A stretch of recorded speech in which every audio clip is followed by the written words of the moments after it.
Dizem que a fruta nunca cai muito longe do pé, né. Minha mãe é professora, desde sempre foi professora, desde que eu me lembro por gente ela é professora. Meu pai também ministrou aulas em odontologia a vida inteira. Eu convivi nesse meio de ensino desde sempre, então não acho estranho que de alguma forma acabei derivando, engrenando nesta situação. E tem um aspecto interessante que o ensino que era feito há 30 anos atrás, não é o mesmo ensino que pode ser feito hoje. Na época, era se falado de ensino de cuspe e giz. Era uma lousa, era o giz e o professor falando. Então tudo era feito na mão, né, não existia recursos tecnológicos tão elaborados quanto tem hoje. Eu lembro por muitos anos meu pai fazia aulas com slides fotografados em cromo, que vinha todas as revi ele digitava no digitava numa máquina de escrever, para vocês terem ideia. Digitava numa máquina de escrever uma folha com um texto que ele gostaria no slide, fotografava esse texto, mandava revelar o cromo, que era o slide antigamente, né, mandava revelar esse cromo voltava preto e branco, e daí ele com uma caneta marca-texto, ele coloria o texto para ficar bonitinho na apresentação. Era um trabalho absurdo. Hoje isso aqui você faz em segundos, né, se você monta um slide em questão de segundos, se você já tem um texto feio, é recorta e cola, você monta uma apresentação muito rápida. Mas é engraçado como ver como esta evolução aconteceu. Mas tem não vou dizer um charme, mas tem uma vibe essas aulas de cuspigis, que ela obrigava a quem estava fazendo a aula, ministrando a aula, ter um domínio técnico do assunto muito maior do que hoje, se você pega uma apresentação de alguém que faz uma leitura breve, consegue fazer uma apresentação muito bacana, usando ferramentas na internet mesmo, um Canvas, por exemplo, ou um Keynote ou PowerPoint, e fazer a aula. Então, era muito mais elaborado, era muito mais difícil de estudar. E o domínio técnico daquele assunto acabava sendo muito maior. E tem um charme esse tipo de aula, né. E aí, pensando nisso, eu falei: "Poxa, eu gostaria de fazer uma aula, só na técnica de cuspe giz". Só que não dá para primeiro que você não vai ver meu cuspe, né, porque você está aí do outro lado da tela. Segundo, não vou usar giz. Como que eu vou usar giz? Com flip chart? Eu acho muito tosco, eu acho que a gente tem recursos que podem ser semelhantes. Então eu resolvi fazer uma série de vídeos brincando um pouco dessa técnica de ensino no cuspe e no giz. Então a gente vai usar um iPad, eu vou usar uma caneta e eu vou fazer a apresentação um pouco mais moderna, mas em essência acaba sendo uma aula de cuspe e giz, em específico de agregados plaquetários. Por que agregado plaquetário? Na verdade eu estou num período agora de agregado plaquetário, né, tem períodos no ano, assim, a gente sempre foca na atualização de algum curso, então é um conteúdo que acaba ficando mais fresco e acaba ficando mais fácil de explicar, porque a gente acaba renovando uma série de conteúdos de aula, acaba tendo renovações de informações, então fica um pouquinho mais fácil de explicar. Então vai ser uma série, você está convidado para participar dessa série de alguns vídeos que vai no deixa eu apagar aqui, olha, tá tem que ter todas as bagunças regulares, não tem edição o vídeo, vai ser no começo, meio e fim. A gente tem, algumas aulas para falar sobre agregado plaquetário, desde o começo, desde a origem, as variações, como eu uso, como eu não uso, como eu aplico, enfim. E eu vou tentar usar uma técnica vintage, mas é uma vintage moderno, né, vamos entender isso. Então, imagina só, eu tenho aqui o minha lousa, e eu vou falar com vocês a partir de agora, sempre usando algumas imagens de referência, então eu coletei algumas imagens que vão me ajudar. Eu costumava desenhar antigamente, hoje em dia eu ando muito preguiçoso, então acabei pegando imagens de estoque, vai ter algum desenhinho, vai ter algum esquema, mas no geral vai ser isso. E o fato da gente utilizar agregado plaquetário, né, ou fazer uma aula de agregado plaquetário, além do conteúdo estar bastante fresco na cabeça, justamente por ter regravado algumas aulas, é que agregado plaquetário é uma ferramenta sensacional para quem trabalha com harmonização, para quem trabalha com odontologia, para quem trabalha com alopecia. É uma ferramenta espetacular. E são terapêuticas que são validadas cientificamente, não é alguma coisa que ainda está se falando que é experimental, não é experimental, é validado cientificamente, tanto que em algumas terapêuticas, por exemplo, para alopecia, né, calvície, o uso de agregado plaquetário é o carro-chefe. É melhor do que qualquer ativo, é melhor do que qualquer outro produto que possa fazer de tratamento para esse tipo de problema. Então ele é realmente validado cientificamente. E mas ele é muito confuso, porque o agregado plaquetário ele é feito sob medida. Você tem que entender o que você quer e você tem que fabricar esse agregado de acordo com como você quer. Isso quer dizer que o agregado plaquetário que eu vou usar para uma regeneração óssea, por exemplo, não é o mesmo agregado que eu uso para fazer uma intradermoterapia na harmonização facial.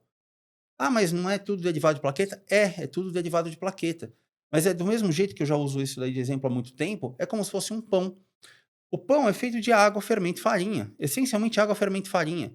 Só que depende de como você sova a massa, depende de quanto tempo você deixa aquilo fermentar, depende de como você prepara a massa para ser cozida. Aquilo pode virar uma pizza, aquilo pode virar um pão, aquilo pode virar um bolo, mas em essência é a mesma coisa. São os mesmos conteúdos, os mesmos detalhes. O que muda é um pouquinho a mais aqui, um pouquinho mais ali, um pouquinho de diferença na hora de confeccionar um PRP em vez de um PRF, de um IPRF. Então são poucas coisas que mudam, e essas poucas coisas que confundem muito, porque começa a se virar uma sopa de letrinha. Você ouve falar de PRF, PRP, IPRF, LPRF, APRF, CPRF, plasma gel, AlBPRF, plasma rico em fator de crescimento, começa a ficar uma loucura. Então vamos tentar desmistificar isso, tentar entender melhor como que a gente pode abordar os agregados plaquetários. Em essência, agregado plaquetário, o próprio nome fala, ele é um derivado das plaquetas, né? As plaquetas que estão lá no sangue. E a gente obtém isso, aqui a gente vem no esqueminha para a gente observar, que a gente obtém isso através de um processo que é uma centrifugação daquele sangue. Ah, você vai falar como que é a centrifugação para cada um? Não, não vou falar para a centrifugação de cada um, porque isso caberia uma formação mais completa. E que se você quiser, vem na descrição do vídeo, você vai ter uma formação específica sobre isso. Mas nos interessa entender que, ao passar por este processamento, o sangue ele é separado por partes. Existe uma parte mais densa, mais pesada, que fica compactada na porção inferior, que são as hemácias. E essas hemácias, pros agregados plaquetários, elas não têm essencialmente nenhuma função. Então, é um conteúdo do sangue que é descartado após a coleta porque ele não cumpre nenhuma função de regeneração ou de reparação tecidual. Nos interessa, na verdade, todo o resto. Interessa daqui para cima, o que é chamado de sobrenadante. E este sobrenadante, ele também tem algumas divisões que não são tão claras, não são tão claras quanto mostra nesses esquemas. Então, dá a impressão aqui que realmente vai ter uma camada diferente de cor nesta parte do sobrenadante, no que está próximo das hemácias, que é chamado aqui de camada buffer coat, ou uma camada que tem um componente das células brancas, da série branca do sangue. Na prática, não existe essa diferença. Todo sobrenadante tem uma cor muito parecida. Mas existe, na verdade, uma separação, uma forma que a gente consegue separar este sangue, de modo que, se eu dividir isso aqui em partes, em 4 partes, por exemplo, então nós sabemos que nesta parte mais superficial que a gente observa aqui, eu vou ter a prevalência de plasma e proteínas. Nesta parte mais central, eu vou ter a prevalência muito mais de proteínas e algumas plaquetas. Nesta parte de baixo, eu vou ter muito mais plaquetas do que proteínas. E nesta última parte aqui, coladinho nas hemácias, eu vou ter mais células da série branca, que são células de defesa, são células pró-inflamatórias, que ajudam na reparação tecidual, não é só a reparação tecidual, né? Ajuda, na verdade, na modulação inflamatória que vai direcionar a reparação tecidual. Então, o fato é que, de acordo com a nossa utilidade, eu posso dar preferência para utilizar, por exemplo, só esses dois, o sobrenadante mais superior. Então, eu quero plasma e proteína, por exemplo. Eu deixo as plaquetas em segundo plano. Ou então, eu quero uma concentrado maior de plaquetas, eu vou dar preferência para pegar esta porção desse terço inferior do sobrenadante. Ou se eu quero fazer uma reparação óssea, eu vou acabar utilizando as proteínas junto com as plaquetas, junto com essa camada leucocitária. Então veja que, em essência, agregado plaquetário ele vai ter sempre esses 4 componentes. Vai ter plasma, que essencialmente é sangue com alguma proteína e alguns nutrientes. Vai ter uma parte rica em proteínas, que são as albuminas, a gente vai falar oportunamente nessa série logo sobre isso. A gente tem uma parte das plaquetas, que é o carro-chefe, que é o principal, tanto que o nome da terapêutica é de agregados plaquetários. Então, a plaqueta é o carro-chefe, a gente vai entender daqui a pouquinho por que isso. E eu tenho uma camada de proteção. Então, todos os agregados plaquetários, eles vão ter proporções diferentes dessas 4 camadas. Ponto. É isso que você tem que entender na essência, no momento. E já que eu estou falando de plaquetas, por que que a plaqueta é o carro-chefe nesta análise? Porque a plaqueta é o carro-chefe nesse produto, nesta terapêutica. Eu acho que é mais correto a gente falar terapêutica do que produto. Produto não é o nome mais adequado para isso. Por que que a gente tem que usar a plaqueta? Vamos entender um pouquinho do que é a plaqueta. Primeiro, ela não é uma célula. Ela é um fragmento celular. Né? Ele é um pedacinho de uma célula muito bonita. Se vocês procurarem a histologia dela, vocês vão ver que é uma célula realmente muito, muito bonita, que se chama megacariócito. E eu tenho um esqueminha de um megacariócito aqui. Ele é um fragmento do citoplasma do megacariócito. Então, um megacariócito, ele libera no tecido citoplasma, deixa eu pegar aqui uma imagem roxinha, ele libera fragmentos do seu citoplasma, e dentro desse citoplasma, dentro desses fragmentos de citoplasma, eu tenho componentes internamente a essas plaquetas. E esses componentes, essas porções internas da plaqueta, esses grânulos plaquetários, que é o nome correto, né, são os alfa-plaquetários, ele contém produtos, ou melhor, proteínas, que interessam à reparação tecidual. Então, a plaqueta não é uma célula, ela é um fragmento do citoplasma do megacariócito que está lá dentro da medula óssea, que é liberado na circulação, que tem uma função muito específica de sinalização celular. Essas plaquetas elas vão se agregar no caso de danificação em algum tecido, no caso de uma regeneração, no caso de uma cirurgia, elas vão se agregar naquela região, ela vai se romper, ela vai liberar esses grânulos no tecido. Esses grânulos sendo degradados no tecido, eles liberam os tais fatores de crescimento. Então, as plaquetas, ela tem uma função na sinalização celular.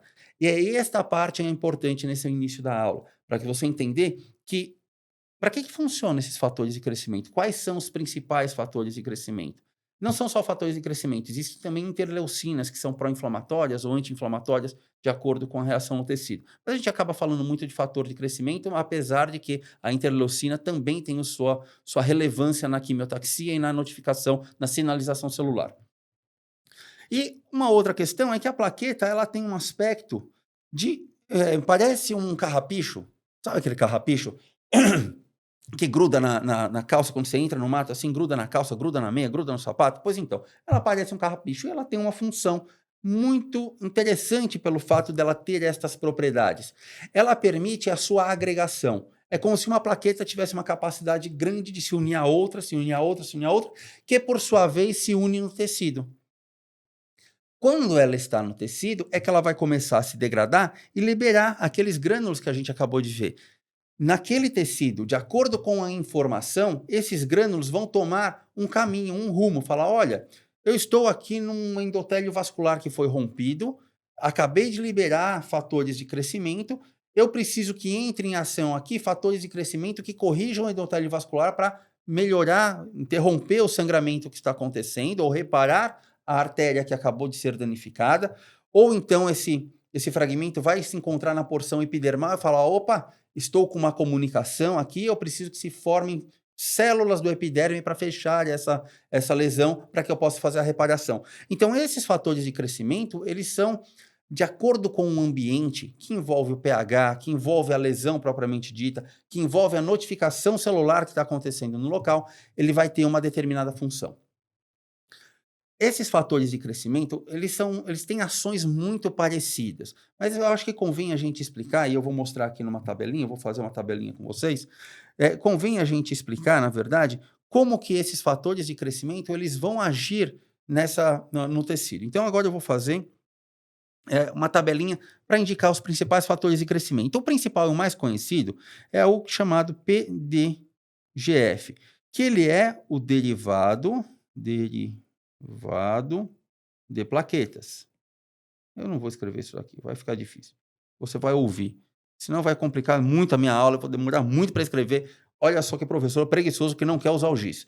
Enfim, você entende agora que existe o PDGF. Então, é o fator de crescimento derivado de plaqueta. Lembra que essa nomenclatura toda ela vem em inglês, tá? Então, growth factor, fator de crescimento, derivado de plaqueta.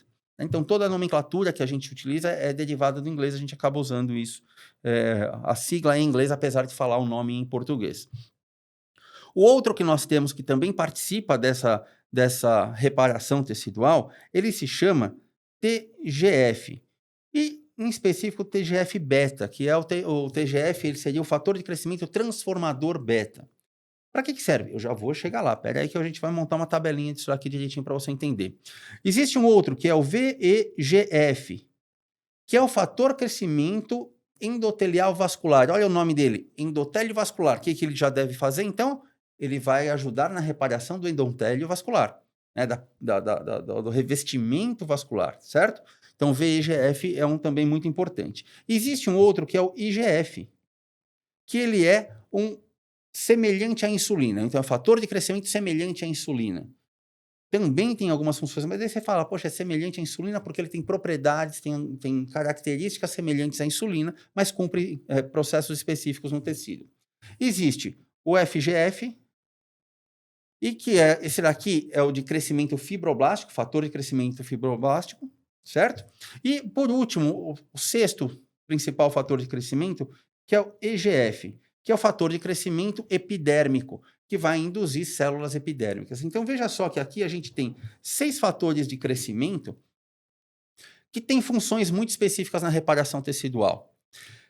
A gente consegue agrupar, por exemplo, os fatores de crescimento por ação, por mecanismo de ação. Vamos tentar entender isso daqui um pouquinho melhor. Eu vou diminuir a imagem aqui e eu vou falar agora sobre proliferação celular. Proliferação celular.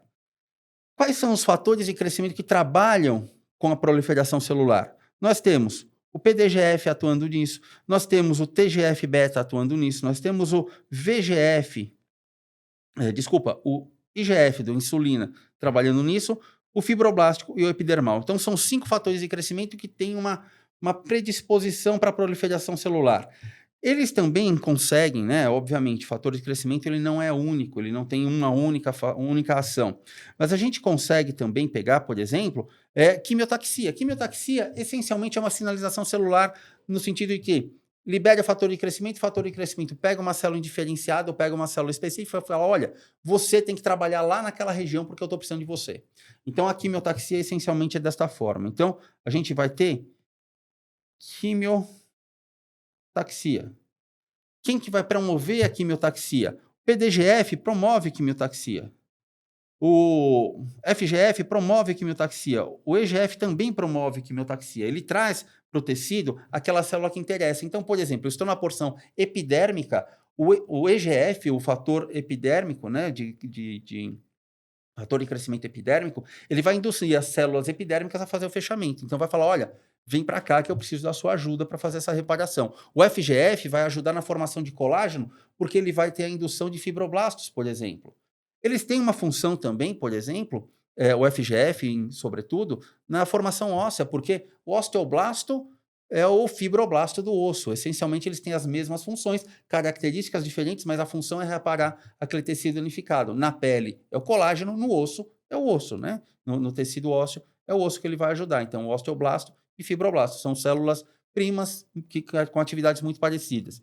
A gente tem formação de vasos. Então, deixa eu mudar aqui a imagem, eu vou tirar esse desenho para lá. Vou tirar isso daqui para cá. A gente tem a formação de vasos, novos vasos no tecido, que é chamado também de angiogênese. Ó. Então, angiogênese. Letra bonita pra caramba, né?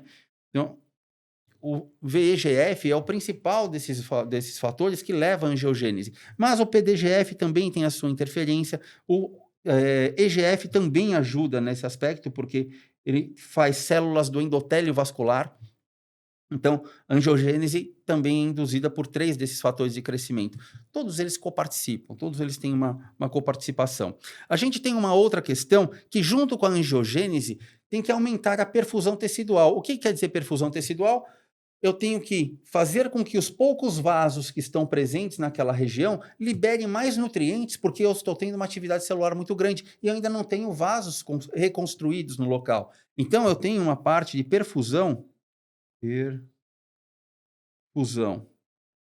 celular, E esta parte de perfusão celular vai ter uma ação, por exemplo, do mesmo VEGF, ela vai ter uma ação do IGF, que é do insulino, insulin-like, né, ou semelhante à insulina, ele vai ter uma ação do FGF, que é o fibroblástico, então também vai aumentar a perfusão celular.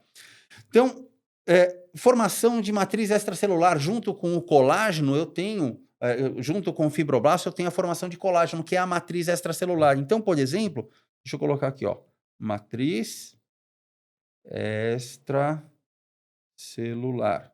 A matriz extracelular, por exemplo, vai ter uma participação muito grande do EGF, por exemplo, que junto nessa matriz extracelular também tem formação até de ácido hialurônico, da reparação do ácido hialurônico que foi perdido naquele local. A gente vai ter o TGF-beta participando também da formação de matriz extracelular. Então veja que existe é uma bagunça da gente entender aqui, né? Mas o fato é que os fatores de crescimento eles trabalham sempre de forma encadeada. Então, adianta, substitui um agregado plaquetário, eu pegar, por exemplo, um fator de crescimento e fazer uma intradermoterapia com EGF, ela não substitui o agregado plaquetário, mas é claro que a gente vai ajudar na expressão das características do fator de crescimento. Então é muito comum. Você vai fazer um microagulhamento, você coloca lá no seu ativo dérmico, vai colocar vitamina C, você vai colocar, sei lá, ácido hialurônico, você pode colocar fatores de crescimento como o EGF, tem outros fatores específicos para isso, e ajudar lá na fazer a seu microagulhamento. Aquilo vai ajudar na reparação tecidual? Com certeza, mas ele não vai ter um auxílio tão rico quanto se fosse utilizado um agregado plaquetário, porque o agregado plaquetário ele tem todos os fatores de crescimento que têm uma ação encadeada para que aquilo lá se resolva. E o fato é que as plaquetas é uma porcentagem muito pequena do sangue. Se a gente pegar uma um esfregaço do sangue, a gente pode perceber que a vasta maioria, em volume desse sangue, é de plasma, né, que é o espaço vazio que vocês enxergam aqui nessa imagem. As plaquetas, elas ocupam espaços muito pequenininhos aqui. Existem algumas células de defesa também, que é uma quantidade muito pequena, nesse volume total, células de defesa, mas em essência as plaquetas, elas são muito poucas proporcionalmente àquela região. Isso é ruim? Não é ruim. Na verdade, a contagem de plaquetas, se vocês pegarem um hemograma, a contagem de plaquetas ela pode ser de 150.000 a 400.000 plaquetas por centímetro cúbico, né? Que é a contagem que é feita na centímetro cúbico, não. Não é centímetro cúbico. Peraí que eu vou lembrar. Também não é ml. A gente vai chegar lá. Mas, enfim, a contagem de plaquetas ela vai de 150.000 a 400.000 numa determinada quantidade de sangue. Então, é uma quantidade muito grande, proporcionalmente grande. Mas, com certeza, naquela quantidade, vai ter muito mais células do tipo da hemácia, dos eritrócitos, que são responsáveis pelo transporte de nutrientes e oxigenação aos tecidos, né? Do que, de fato, de plaquetas. A ideia do agregado plaquetário é fazer com que esta concentração de plaqueta ela atinja 2 ou 3 vezes a concentração basal. Então, por exemplo, se num paciente a gente tem 150.000 plaquetas, eu quero que no meu agregado plaquetário, naquele volume que eu determinei, eu tenha uma contagem de 450.000, de repente 500.000. Eu não preciso ter 1,5 milhão de plaquetas, eu tenho que ter 3 a 5 vezes só, que é o suficiente para eu induzir o que eu quero que aconteça naquele tecido, oferecer a reparação naquele tecido.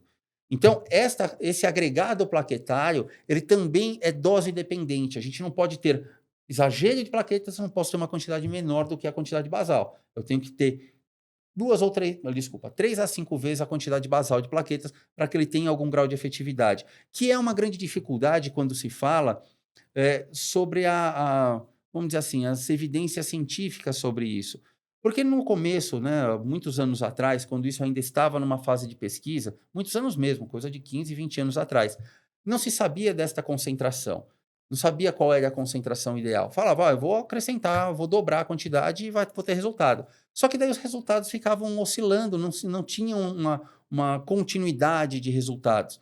Depois que se determinou a faixa ideal de ação das plaquetas, começou a perceber realmente que se você seguir um determinado protocolo para coleta, para fazer a manipulação, processamento, aplicação do material com a dose de plaquetas maior ou menor, você consegue, de fato, chegar numa numa terapêutica efetiva para várias áreas, para a reparação de articulação. Então, existe muitas áreas que a gente acaba utilizando o agregado plaquetário.